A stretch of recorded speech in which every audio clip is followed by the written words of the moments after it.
Welcome दोस्तों। आज मैं आपके लिए लेके आया हूँ पटवारी मेंस, जो कि एग्ज़ाम हुआ था 6 जनवरी 2017 को।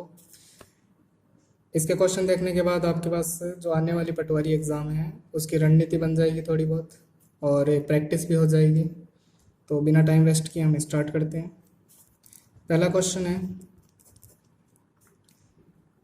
एक तार को एक वर्ग के आकार में मोड़ा जाने पर वर्ग का क्षेत्रफल 121 सेंटीमीटर हो जाता है। यदि उस तार को वृत्त के आकार में मोड़ा जाए तो वृत्त का क्षेत्रफल क्या होगा।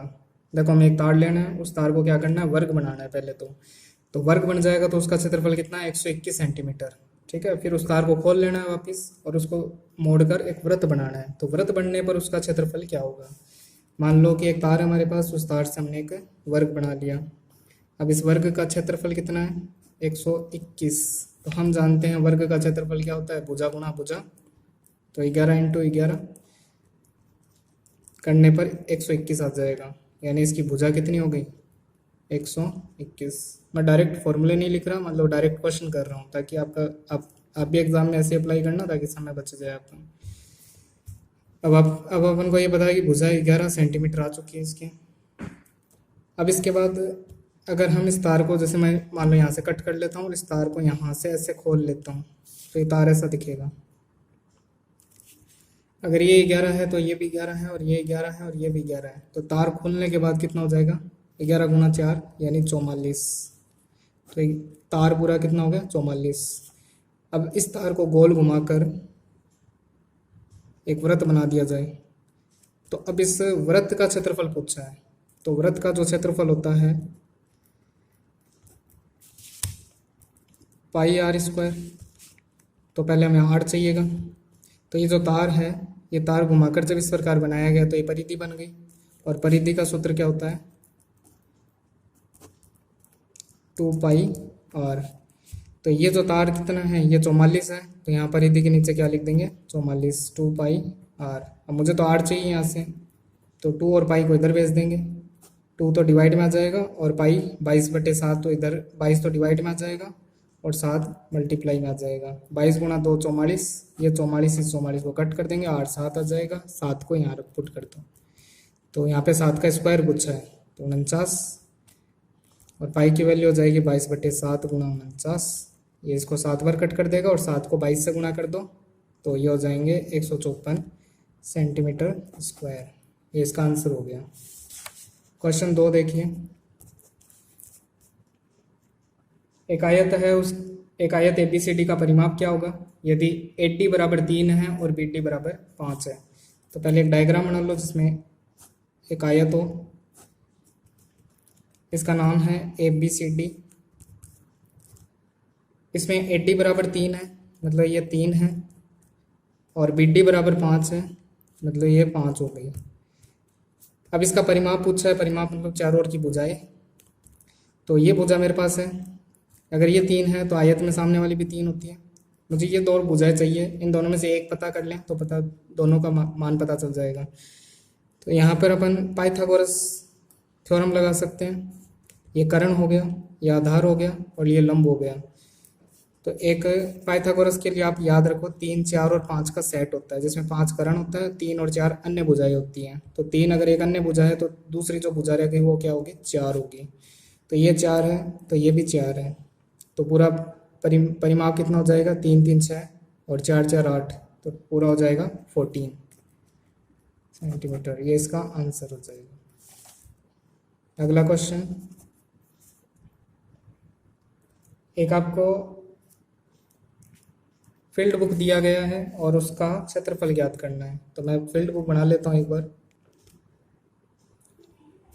हाँ, ये क्वेश्चन फील्ड बुक का दिया गया है। ऐसे क्वेश्चन को सॉल्व करने से पहले इनके अंदर नंबर डाल लें, जैसे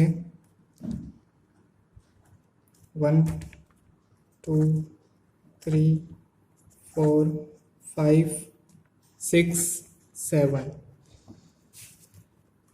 अब इसके अंदर ये देखो कि कौन कौन सी आकृति बन रही है। जैसे पहला एक त्रिभुज है, दूसरा भी त्रिभुज है, तीसरा भी त्रिभुज है, चौथा समलंब चतुर्भुज है, पांचवा त्रिभुज है, छठा और सातवां भी त्रिभुज है।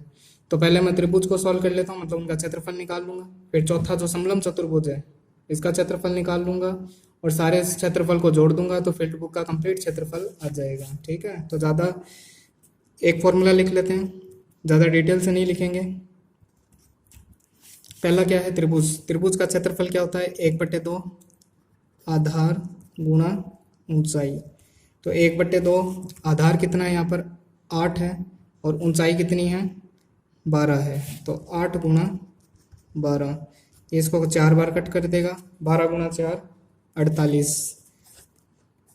ये पहले का क्षेत्रफल आ गया। ऐसे दूसरे का लिख लो, 1/2 आधार गुणा ऊंचाई, इसको 5 बार कट कर देगा, यह आ जाएगा 55। ऐसे तीसरा 1/2 आधार कितना है, आधार 8 मान लेते हैं, और ऊंचाई क्या मान लेंगे, 8। तो दोनों ही 8 × 8 बराबर, इसको 4 बार, 8 गुणा 4 32। चौथा समलम चतुर्भुज का क्षेत्रफल होता है 1/2। ये देखो दोनों जो भुजाएं ये समांतर भुजाएं हैं, जैसे 11 और 13 दोनों समांतर भुजाएं हैं, तो समांतर भुजा का तो योग कर देते हैं, 11 और 13 का तो योग कर देंगे, और इनके बीच की जो डिस्टेंस है उसको मल्टीप्लाई कर देंगे। अब डिस्टेंस का कैसे पता चलेगा, देखो देखो ये वाली लेंथ कितनी है, 12। ठीक है, ये वाली लेंथ कितनी है, 12, और यहाँ से यहाँ तक की लेंथ कितनी है, 10। तो अगर 12 में से 10 माइनस कर दो तो ये वाली कितनी रह जाएगी, 2। फिर ये वाली लेंथ कितनी है, 8, तो ये हो गई 8।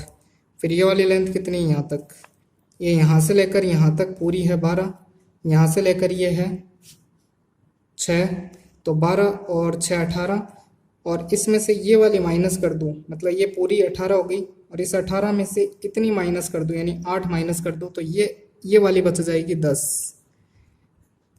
तो दोनों समांतर भुजाओं के बीच की दूरी कितनी है, 8 2 10 और 10 20, तो यहाँ पे 20 से गुणा कर देंगे, तो ये हो जाएगा 1/2, और 24 गुणा 20 240 हो जाएगा। 2 इसको 10 बार, 10 से गुणा कर दो, 240।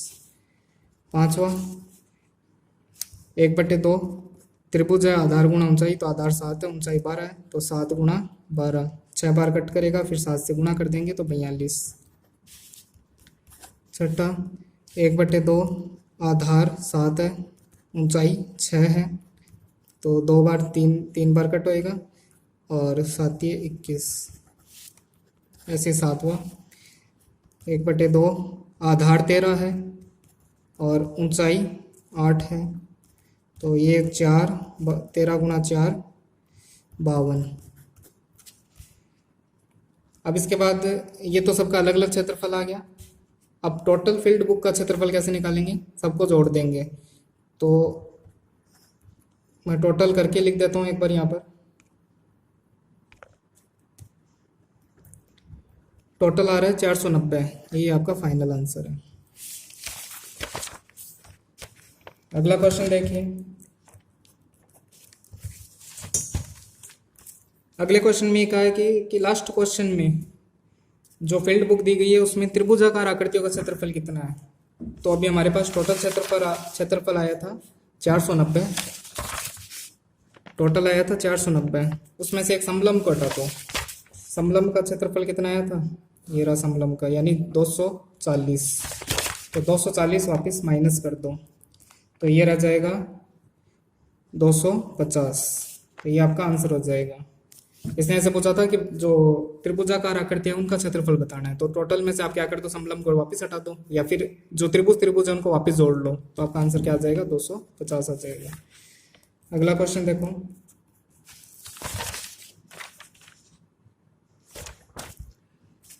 एक इक्वेशन दी गई है sine theta minus cos theta बराबर 7/13, और एक कंडीशन भी दी गई है कि थीटा की जो वैल्यू है वो 0 से लेकर π/2 के बीच में रहनी चाहिए, 0 से बड़ी होनी चाहिए और π/2 से छोटी होनी चाहिए। π/2 का मतलब हो गया 90 डिग्री। उसके बाद ये पूछा है कि sine theta plus cos theta की वैल्यू फाइंड करनी है हमें। हमारा टारगेट ये रहेगा कि इसकी वैल्यू क्या आती है। तो जब ऐसा क्वेश्चन दिया जाए तो सबसे पहले इसका स्क्वायर कर लो। तो इसका स्क्वायर करने पर इसका स्क्वायर दोनों तरफ होगा, sine theta minus cos theta square बराबर 7/13 का स्क्वायर। स्क्वायर करोगे तो ए, इसको ए मान लेते हैं, माइनस बी, तो ए माइनस बी का स्क्वायर करना है, जिसका क्या फॉर्मूला होता है, ए माइनस बी का होल स्क्वायर का सूत्र क्या होता है, a square plus b square minus 2ab, ये इसका फॉर्मूला हो गया। तो पहले अपन ए स्क्वायर कर देते हैं यानी साइन स्क्वायर, फिर बी स्क्वायर कर देते हैं यानी कोस स्क्वायर, और माइनस 2ab, तो 2ab यानी साइन थीटा कोस थीटा, ए की जगह साइन थीटा और बी की जगह कोस थीटा। अब 7 का स्क्वायर 49 और 13 का square 169। Sine square cos square हम जानते हैं 1 होता है, तो यहाँ पे 1 लिख देते हैं। 2 साइन थीटा कोस थीटा बराबर 49/169। इसको इधर, हाँ तो इसको इधर ले आएंगे तो ये हो जाएगा माइनस का, और इसका पक्षांतरण उधर कर देंगे तो देखो ये भी माइनस का, उधर जाके किसका हो जाएगा, प्लस का। 2 साइन थीटा कोस थीटा। अब इस 169 को इधर 1 से मल्टीप्लाई कर लेंगे और 49 क्या होगा, माइनस हो जाएगा, तो कितना हो जाएगा, 169 यहाँ आ जाएगा, फिर वो 49 माइनस हो जाएगा तो कितना रह जाएगा, 120।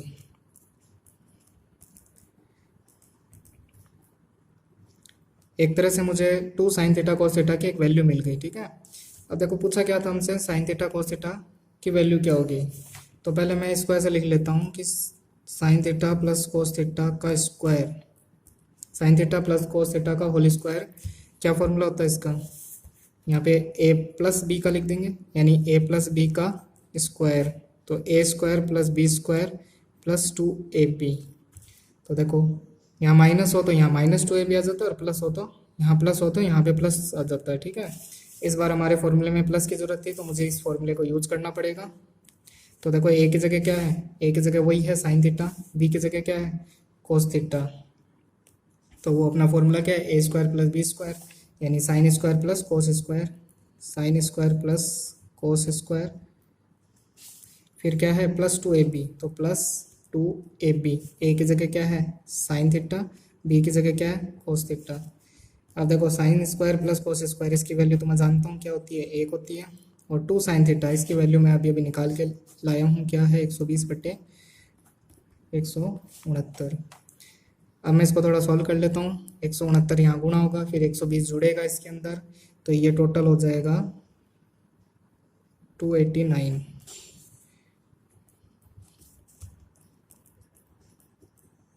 ये किसकी वैल्यू आ गई, sign theta plus cos theta के स्क्वायर की वैल्यू आ गई है।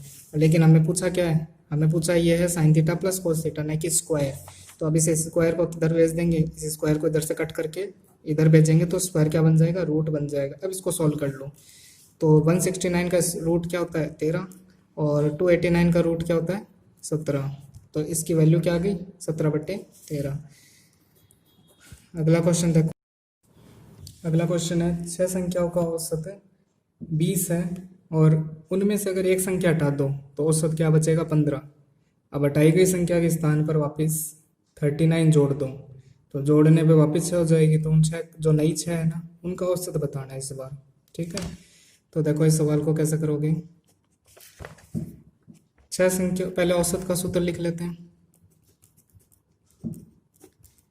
राशियों का योग बटे राशियों की संख्या, ये औसत का सूत्र होता है। अब औसत कितना दिया हुआ है, औसत दिया हुआ है 20, राशियों का योग मुझे नहीं पता तो मैं इसको एक बार योग ही लिख लेता हूँ। संख्या कितनी दी हुई है 6 को इधर पक्षांतरण कर दो, ये हो जाएगा 120, यानी 120 क्या है, वो जो 6 संख्याएं थी उनका क्या है योग है। अब इनमें से एक संख्या हटा दी जाती है, यानी 120 में से एक संख्या x को हटा दी जाती है, फिर वापस औसत निकाला जाता है। तो अब देखो 120 6 संख्याओं का योग था, उसमें से एक संख्या को हटा दी, तो ये पूरा योग कितना बचा, 5 संख्याओं का योग बचा। तो राशियों का योग बटे राशियों की संख्या, तो यानी 5 संख्या है तो राशियों की संख्या का भाग दे दिया, यानी 5 का भाग दे दिया। तो अब औसत आ जाएगा, औसत कितना दे रखा है 15, कह रहा है 5 संख्या जो बची ना उनका औसत 15 होगा। तो अब मैं यहाँ से इसको सॉल्व करके x की वैल्यू निकाल लेता हूँ। और x क्या है, जो संख्या आपने हटाई है वो है x। तो 5 को पहले इधर गुणा कर दिया, 75, 120 माइनस x, 75 को इधर माइनस कर देंगे, बराबर x। 120 में से 75 माइनस कर दिए तो अपने पास रह जाएंगे 45, बराबर x। यानी जो संख्या हमने हटाई थी ना, उसका मान कितना है, 45 है। अब ये कह रहा है कि चलो 45 को तो हटा दो, यानी 120 में से मैं 45 को तो हटा देता हूँ।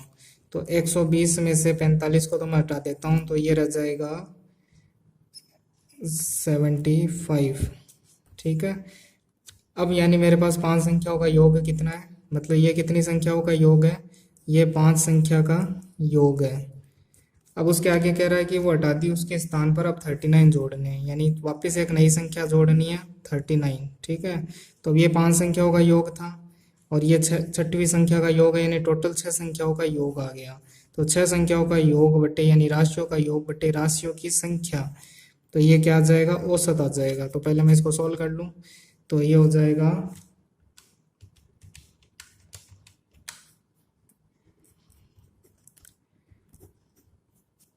और इसमें अगर मैं 6 का डिवाइड करता हूँ तो मेरे पास आ जाएगा 1 बार और 19, तो 19 इसका आंसर हो जाएगा। यानी कि वापस 39 जोड़ने के बाद 6 संख्या का भाग दिया, यानी राशियों का योग बटे राशियों की संख्या, तो नया औसत क्या आ जाएगा, 19 हो जाएगा।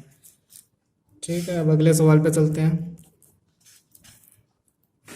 अगला सवाल ऐसे है कि 15 संख्याओं का औसत 40 है और उनमें से प्रथम 8 संख्याओं का औसत 30 है और अंतिम 8 संख्याओं का औसत 50 है। तो इसके लिए अगर आपको मैं एक टेक्निक बताऊं, देखो सपोज करो कि शुरू से लेकर 1 से 8 तक की ये संख्या है, ये सारी संख्याएं 1 से 8 तक है। ठीक है। और यहाँ से 8 से लेकर 15 तक की ये संख्या है, 8 से 15 तक। तो अगर मैं 1 से 8 तक और 8 से 15 तक का योग कर दूं, तो यानी 1 से 8 और 8 से 15 तक का योग कर दूं, तो इसमें देखो 8 2 बार ऐड हो जाएगा। ठीक है। यानी 1 से 15 तक का योग तो हो जाएगा, लेकिन उसमें 8 2 बार ऐड हो जाएगा। ठीक है, एक बात तो ये। तो दूसरी बात हमारे पास ये दी हुई है कि 15 संख्याओं का औसत 40 है, 15 संख्याओं का औसत 40 है। तो राशियों का योग बटे राशियों की संख्या, संख्या 15 है और औसत कितना आ रहा है, 40। तो 15 को इधर मल्टीप्लाई करो, तो 15 गुना 40 600, तो योग बराबर आ जाएगा 600। मतलब ये योग किसका है, ये 1 से लेकर 15 संख्याओं का योग है। ठीक है। अब आगे देखते हैं। प्रथम 8 संख्याओं का औसत 30 है, यानी ये योग किसका था, 1 से 15 का योग। ठीक है। अब 1 से 8 तक का योग बट्टे कितनी संख्या है, 8 ही है। कितना योग है इसका, औसत कितना है इसका, 30। तो योग आ जाएगा, इसको इधर पक्षांतरण कर दो, 240। मतलब ये योग तो आ गया, लेकिन किसका है, 1 से 8 तक का योग है। फिर ऐसे ही आगे दिया हुआ है अंतिम 8 संख्या होगा। अंतिम 8 संख्या कौन सी होगी, जो 8 से लेकर 15 तक है, उनका योग बट्टे राशियों की संख्या। तो 8 9 10 11 12 13 14 15, यानी वापस 8 संख्या ही हो गई है। ठीक है। तो इनका औसत कितना है, 50। तो इसका पक्षांतरण कर दो, तो ये हो जाएगा 400। तो ये योग भी आ गया, लेकिन ये योग किसका है, 8 से लेकर 15 तक का है। तो अब देखो 1 से 15 तक का योग कितना है, 600। 1 से 8 तक का योग कितना है, 240। और 8 से लेकर 15 तक का योग कितना है, 400। अब अगर मैं 1 से 8 और 1 से 8 और 8 से 15 इनका अगर मैं ऐड करूं, तो ये ऐड हो जाएगा 1 से 15 तक की संख्याओं का, और जिसमें एक बार 8 काउंट हो चुका है। और 8 देखो यहाँ पर 2 बार काउंट हुआ है, तो एक 8 तो इसके अंदर काउंट हो जाएगा और एक 8 अलग से काउंट हो जाएगा। तो इन दोनों का योग आ रहा है 0, 640। और 1 से 15 तक का योग कितना है, 600। तो 1 से 15 तक का जो योग है वहाँ पे मैं 600 रख देता हूँ, और 8th यानी 8वीं संख्या 640। अब 600 को उधर भेज दो, तो 640 माइनस 600 ये रह जाएगा 40। तो जो 8वीं संख्या है उसका मान कितना है, 40। ये इसका आंसर हो जाएगा।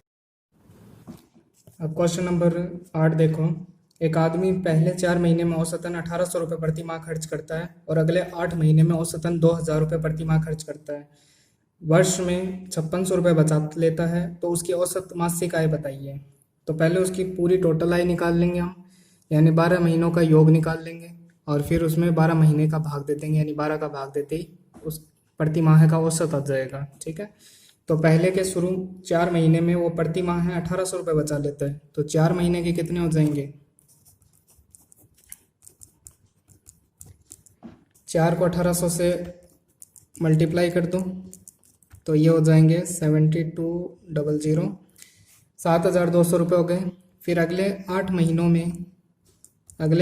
में वो 2000 रुपये प्रति माह के बचा लेता है, तो ये हो जाएंगे 16,000 रुपये। और उसके बाद वो बचत भी करता है पूरे साल में, तो बचत वाले रुपए हो जाएंगे 5,600 रुपये। तो इन सब का टोटल कर लो।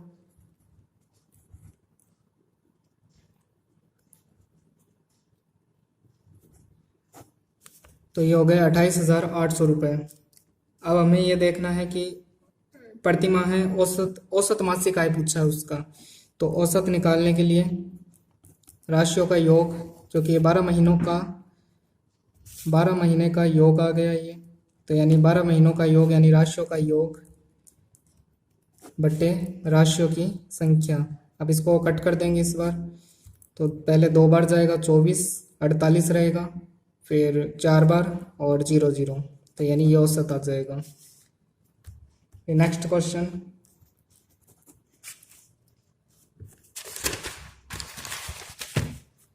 एक व्यक्ति ने 10,000 रुपये 10% चक्रवृद्धि ब्याज की दर से गणना करने के लिए चक्रवृद्धि ब्याज की दर से गणना करने पर उधार दिए, तो 2.5 वर्ष पश्चात उसे कितने रुपए मिलेंगे?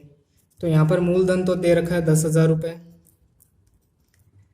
और जो ब्याज की दर है वो है 10% और समय है 2.5 वर्ष, यानी 2 वर्ष और 6 महीने। तो उसे वापस कितने रुपए मिलेंगे? यानी मिश्र धन पूछा है इसमें, और हमें जो गणना है वो चक्रवृद्धि ब्याज के हिसाब से करनी है। तो चक्रवृद्धि ब्याज का जो सूत्र लगता है वो काफ़ी बड़ा हो जाता है, P × 1 + R/100 पावर T, ये आएगा चक्रवृद्धि ब्याज का सूत्र। अगर ऐसे अपन गणना करते हैं तो गणना में काफ़ी टाइम लग जाता है, तो हम शॉर्टकट मेथड से काम लेंगे इसको। तो अब देखो हमारे पास टोटल जो धन है वो है 10,000 रुपये और हमारे पास जो समय है वो है 2 वर्ष और 6 महीने। तो मैं यूँ लिख सकता हूँ, पहला साल, दूसरा साल यानी 2 वर्ष और 6 महीने यानी हाफ। ठीक है, 1000 पर कितना प्रतिशत ब्याज लगेगा? 10%। तो 1000 का 10% निकाल लो, तो 1000 का 10% होता है 10,000 का 10% होता है, ये 100 इस 10 से मल्टीप्लाई हो जाएगा 1000। तो 1000 रुपये वो हर साल पे करेगा इसके ऊपर, तो 1000 रुपये यहाँ पे भी लिख दो और 1000 रुपये भी यहाँ पे लिख दो। और ये जो साल है ये आधा साल है, तो प्रति साल 1000 रुपये लगते हैं, तो आधे साल के कितने लगेंगे? 500 रुपये। तो यहाँ नोट कर दो 500। अभी अपन ने इसका ब्याज चुकाया है। अब चक्रवृद्धि ब्याज में क्या होता है, जो ब्याज लग रहा है उसका भी वापस ब्याज लगता है, यानी पहले साल 1000 रुपये क्रिएट हो गए ब्याज के, तो इस ब्याज का अगली साल ब्याज भरना पड़ेगा। तो 1000 रुपये का 10% कितना हो जाएगा? तो 1000 का 10/100, तो ये हो जाएगा 100 रुपये। तो यहाँ आ जाएगा 100, इसका नोट कर दो यहाँ पर 100, और वापस हाफ ईयर का कितना लगेगा? 100 एक साल का लगता है, तो आधे साल का कितना लगेगा? 50 रुपये। ठीक है, तो इसका ब्याज भी हम चुका चुके हैं आगे वाले सालों में। अब इस 1000 पे आओ, तो इस 1000 का अगली साल चुकाया जाएगा। एक साल का 100 रुपये लगता है, तो आधे साल का कितना लगेगा? 50 रुपये। और 100 पर कितना ब्याज लगेगा? 1000 पर अगर 100 रुपये लगते हैं तो 100 पर 10 रुपये लगेंगे, और आधे साल के कितने लगेंगे? 5 रुपये। अब ये तो मूलधन है और ये सारे मिलाकर क्या हो जाएंगे? ब्याज। इन सब की टोटल कर लो, ये हो जाएगी 500 और 600, 605। यहाँ पे टोटल कर लो तो 1100, और ये टोटल हो जाएगी 1000। तो अब टोटल पूछा है कि मिश्र धन पूछा है, तो मिश्र धन में मूलधन और ये जो ब्याज बना है ये सबको ऐड कर देते हैं। तो ये हो जाएगा 10,000 का, लास्ट से ऐड करता हूँ मैं, जैसे 5, फिर 0, फिर 6 और 1 7 हो जाएगा, और 1 और 1 2 हो जाएगा, और ये 1 यहाँ पे हो जाएगा। 12,705 इसका आंसर हो जाएगा। ठीक है, एक क्वेश्चन और बच रहा है।